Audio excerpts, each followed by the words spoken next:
Good wishes to all of you. Atomic Habits, James Clear. Topic 12 of this book was The Law of Least Effort audiobook. In this award winning book, guns, germs, and steel anthropologist and biologist Jared Diamond points out a simple fact. Different continents have different shapes. At first glance, this statement seems rather obvious and unimportant, but it turns out to have a profound impact on human behavior. The primary axis of the Americans runs from north to south. That is, the land mass of North and South America tends to be tall and thin rather than wide and fat. The same is generally true for Africa. Meanwhile, the landmass that makes up Europe, Asia, and the Middle East is the opposite. This massive stretch of land tends to be more east west in shape, according to Diamond. This difference in shape played a significant role in the spread of agriculture over the centuries. When agriculture began to spread around the globe, farmers had an easier time expanding along east west routes than along north south ones. This is because locations along the same latitude generally share similar climates, amount of sunlight and rainfall, and changes in seasons. These factors allowed farmers in Europe and Asia to domes domesticate a few crops and grown them along the entire stretch of land from France to China. The shape of human behavior: east west orientation, north south orientation. The primary axis of European axis is east west. The primary axis of the Americans and Africans is north south. This leads to a wider range of climates up and down the Americas than across Europe and Asia. As a result, agriculture spread nearly twice as fast across Europe and Asia than it did elsewhere. The behavior of farmers, even across hundreds or thousands of years, was constrained by the amount of friction in the environment. By comparison, the climate varies greatly when traveling from north to south. Just imagine how different the weather is in Florida compared to Canada. You can be the most talented farmer in the world, but it won't help you grow Florida oranges in the Canadian winter. Snow is a poor substitute for soil. In order to spread crops along north south routes, farmers would need to find and domesticate new plants whenever the climate changed. As a result, agriculture spread 2 to 3 times faster across Asia and Europe than it did up and down the Americas. Over the span of centuries, the small difference had a very big impact. Increased food production allowed for more rapid population growth. With more people, these cultures were able to build stronger armies and were better equipped to develop new technologies. The changes started out small, a crop that spread slightly further, a population that grew slightly faster but compounded into substantial differences over time.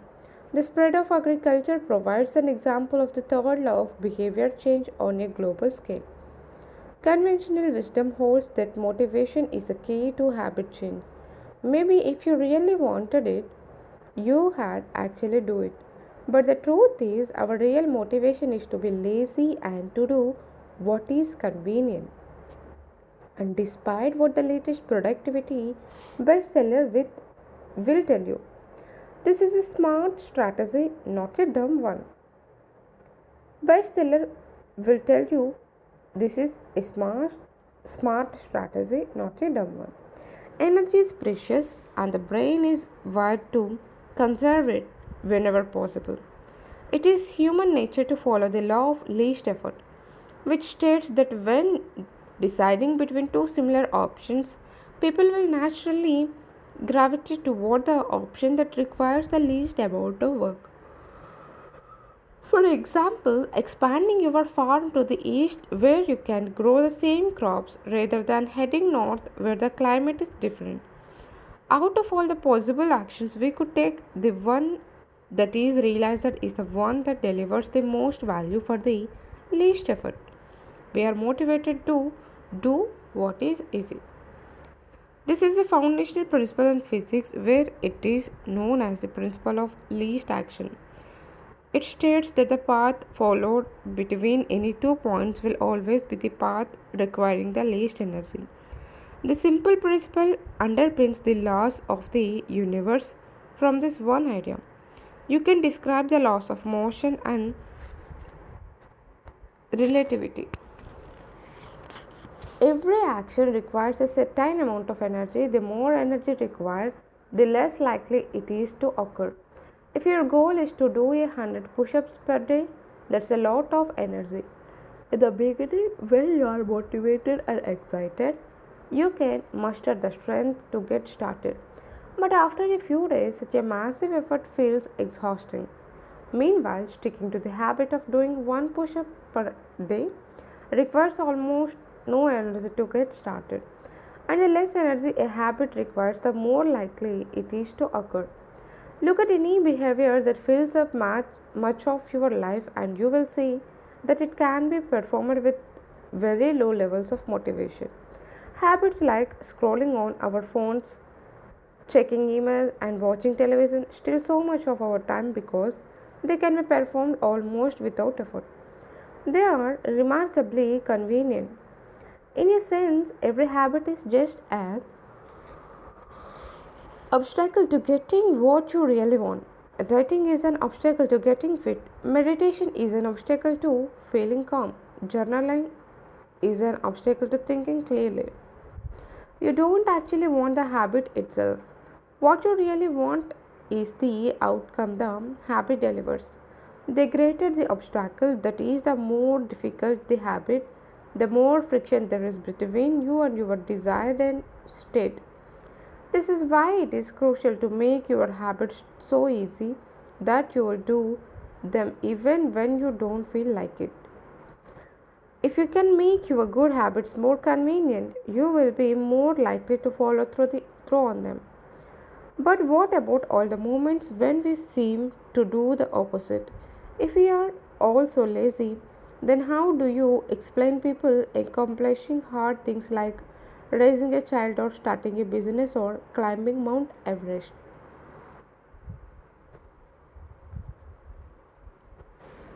Certainly, you are capable of doing very hard things.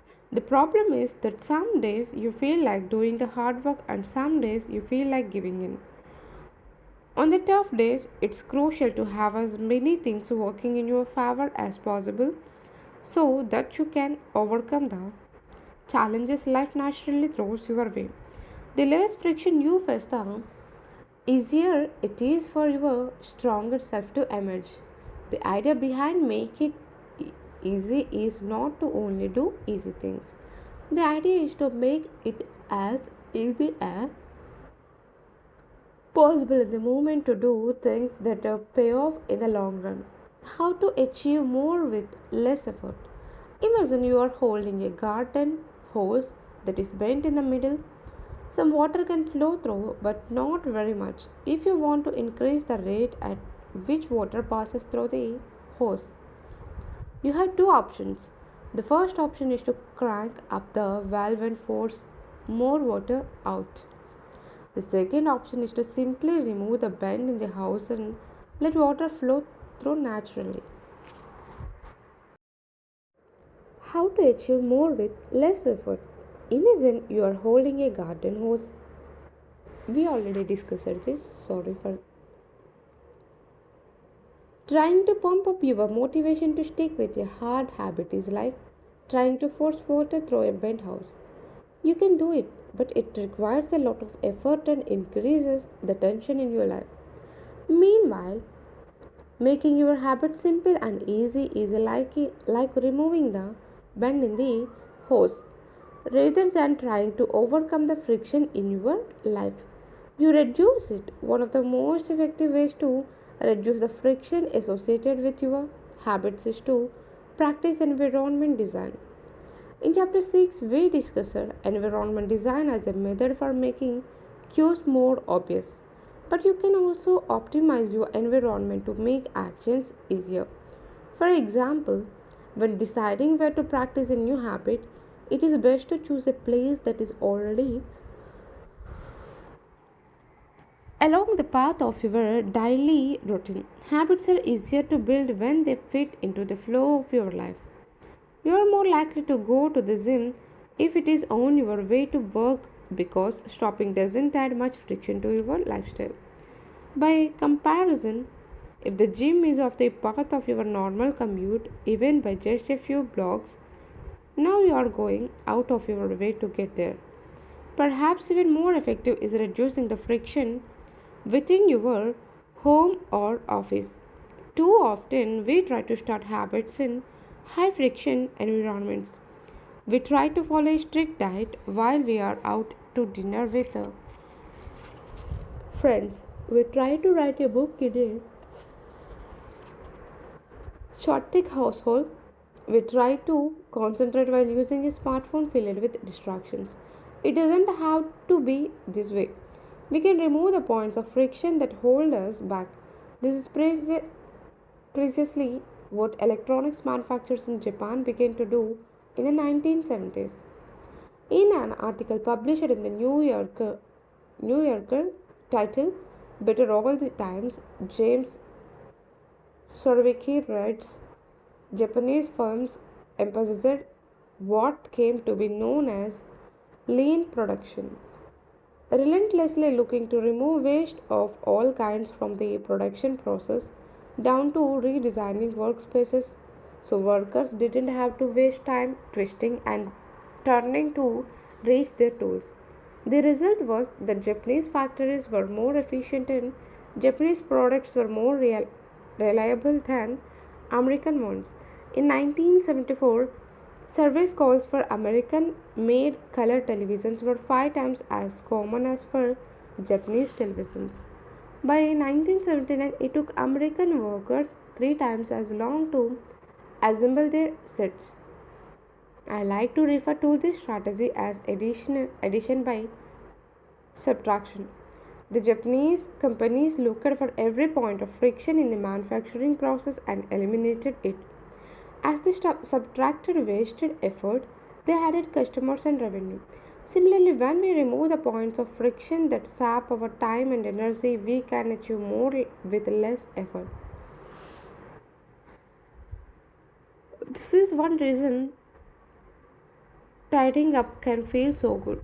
We are stimulously moving forward and lightening the cognitive load our environment places on us. If you look at the most habit forming products, you will notice that one of the things these goods and services do best is remove little bits of friction from your day, your life. Meal delivery services reduce the friction of shopping for groceries. Dating apps reduce the friction of making social introductions. The phrase addition by subtraction is also used by teams in business to describe removing people from a group in order to make the team stronger overall. Ride sharing services reduce the friction of getting across town. Text messaging reduces the friction of sending a letter in the mail. Like a Japanese television manufacturer designing their work space to reduce wasted motion. Successful companies design their products to automate, eliminate, or simplify as many steps as possible. They reduce the number of fields on each form. They pare down the number of clicks required to create an account. They deliver their products with easy to understand directions or ask their customers to make fewer choices. When the first voice activated speakers were released, products like Google Home, Amazon Echo, and Apple HomePod, I asked a friend what he liked about the product he had purchased. He said it was just easier to say, play some country music than to pull out his phone, open the music app, and pick a playlist. Of course, just a few years earlier, having unlimited access to music in your pocket was a remarkably frictionless behavior compared to driving to the store and buying a CD. Business is a never ending quest to deliver the same result in an easier fashion. Similar strategies have been used effectively by governments. When the British government wanted to increase tax collection rates, they switched from sending citizens to a web page where the tax form could be downloaded to linking directly to the form. Reducing that one step in the process increased the response rate from 19.2% to 23.4%. For a country like the United Kingdom, those percentage points present millions in tax revenue. The central idea is to create an environment where doing the right thing is as easy as possible. Much of the battle of building better habits comes down to finding ways to reduce the friction associated with our good habits and increase the friction associated with our bad ones.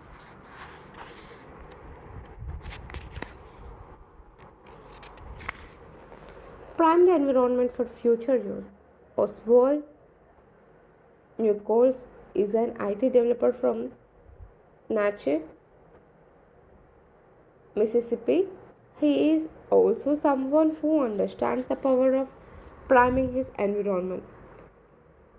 Nichols dialed in his cleaning habits by following a strategy he refers to as resetting the room. For instance, when he finishes watching television, he places the remote back on the TV stand, arranges the pillows on the couch, and folds the blanket. When he leaves his car, he throws any trash away. Whenever he takes a shower, he wipes down the toilet while the shower is warming up.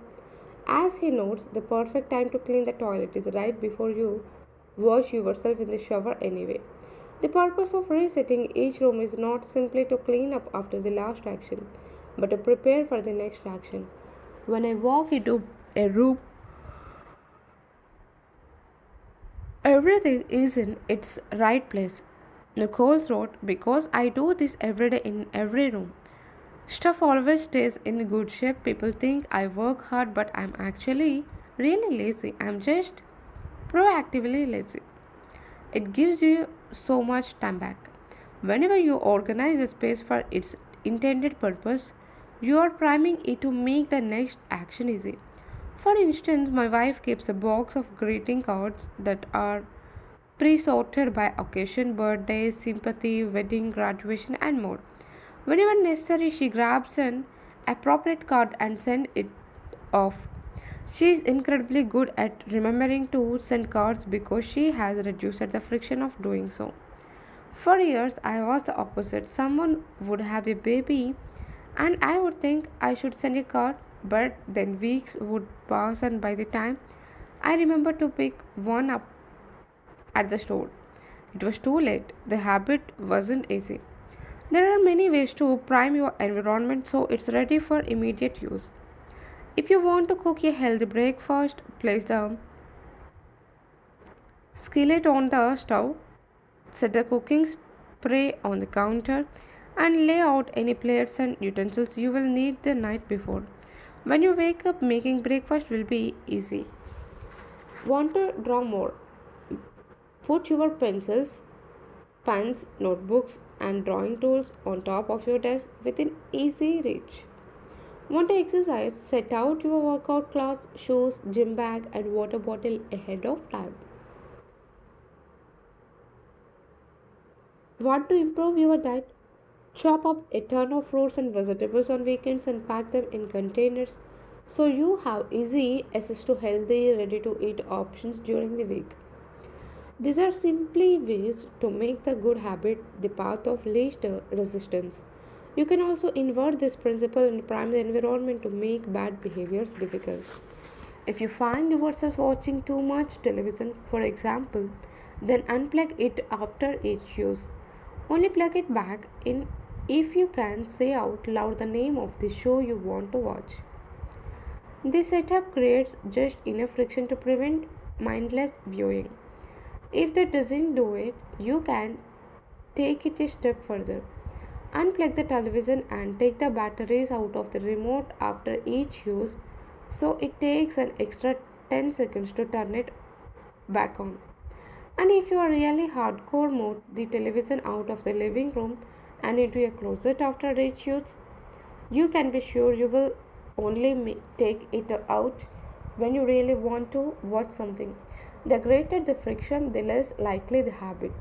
Whenever possible, I leave my phone in a different room until lunch. When it's right next to me, I will check it all morning for no reason at all. But when it is in another room, I rarely think about it.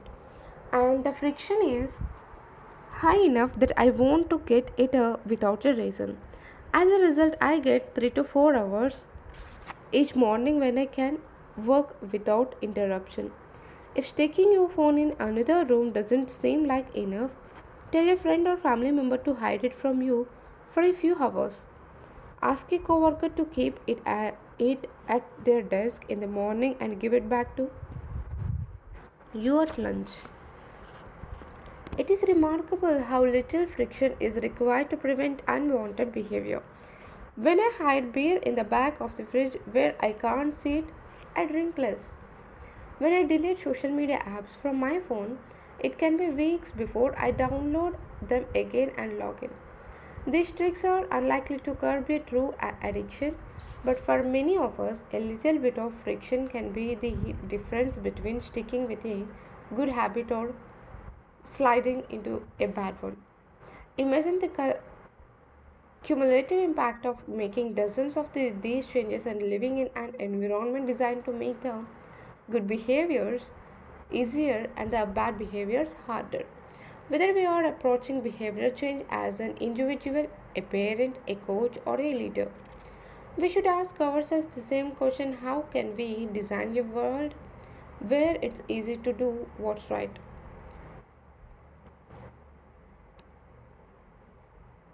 Redesign your life so the actions that matter most are also the actions that are easiest to do. Chapter summary: human behavior follows the law of least effort.